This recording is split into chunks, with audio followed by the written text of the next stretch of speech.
Image, SPM à l'arrivée du printemps et de l'été, les arbustes, et les autres plantes à fleurs de votre jardin vont s'épanouir. Mais savez-vous quels arbustes tailler et à quel moment est-il judicieux de le faire? Découvrez ces conseils de base avec la participation de Hervé Léglantier, jardinier à Hyères, pour tailler les plantes à fleurs et obtenir des résultats satisfaisants dans votre jardin. Astuces de jardinage, quelles plantes et arbustes tailler avant l'arrivée du printemps? La taille électrique ou bien manuelle, est un bon moyen de maintenir l'entretien des jardins, en particulier pour les jeunes plants. Cependant, même les plantes établies et adultes doivent être soumises à ce traitement pour permettre une croissance saine au printemps.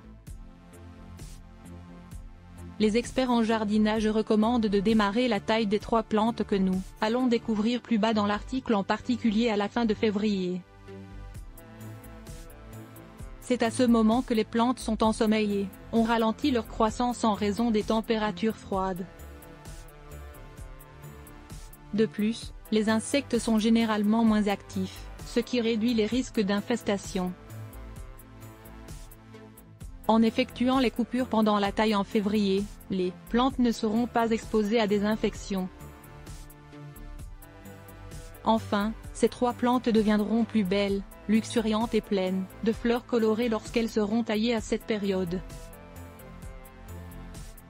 Rosier. Les roses apportent de la beauté et de la couleur à n'importe quel jardin, diffusant un parfum unique.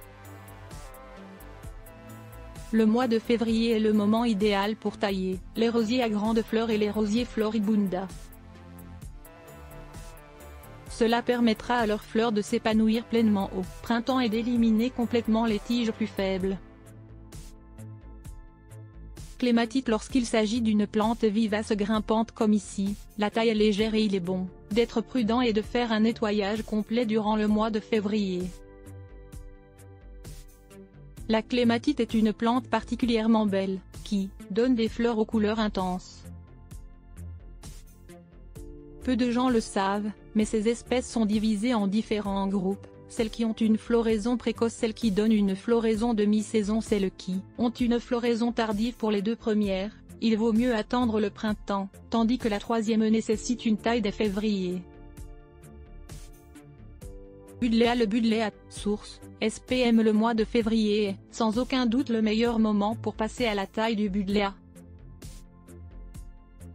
Un arbuste qui offre des fleurs allongées, d'un violet intense et d'un parfum délicat.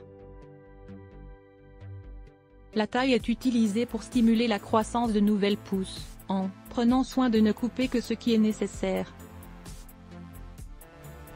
La plante qui pousse en extérieur peut être massivement taillée, contrairement aux autres qui doivent toujours avoir une marge de croissance au printemps. Dans tous les cas, contactez toujours un professionnel avant de tailler les plantes. Comment tailler vos plantes en février? Utilisez des outils de taille tranchant, ciseaux, scie, etc.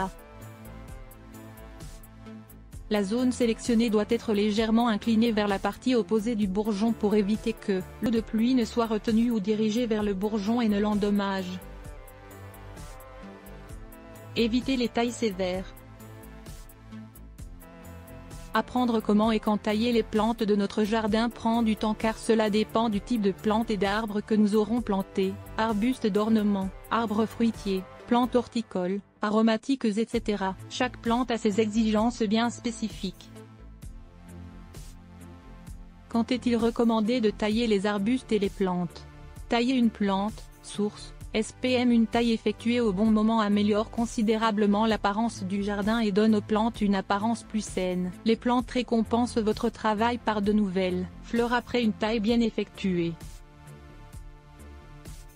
Bien que la plupart des plantes survivent sans taille, elles vivent plus longtemps, sont plus saines et ont une meilleure apparence si elles sont taillées régulièrement. La période idéale pour la taille dépend du type de plante et de la période de récréation végétative. En général, la taille est recommandée en hiver ou à la fin de l'hiver, après les fortes gelées, pour éviter d'endommager les plantes. Quelles sont les activités à faire dans votre jardin en février? Préparez le sol. Vous pouvez commencer à préparer tout le sol à partir de fin février. Il est essentiel que les sols soient laissés au repos pendant 2 semaines avant le premier semis. La préparation doit donc commencer dès qu'il fait plus chaud. Avec la hausse des températures, le gel au sol disparaît et le compost peut être enterré. Plantez des bulbes. Si vous avez raté le moment de la plantation des bulbes à floraison printanière en automne, vous avez encore une chance. À la fin de l'hiver, les bulbes à fleurs peuvent encore être plantés les jours sans gel. Taillez des arbres et arbustes. La taille des arbres et des arbustes à la fin de l'hiver, en particulier pour les arbres fruitiers, favorise leur régénération et stimule la formation de fleurs. En supprimant les mauvaises pousses et en préservant la forme de la coupe, les plantes peuvent entrer dans une phase de croissance estivale vigoureuse.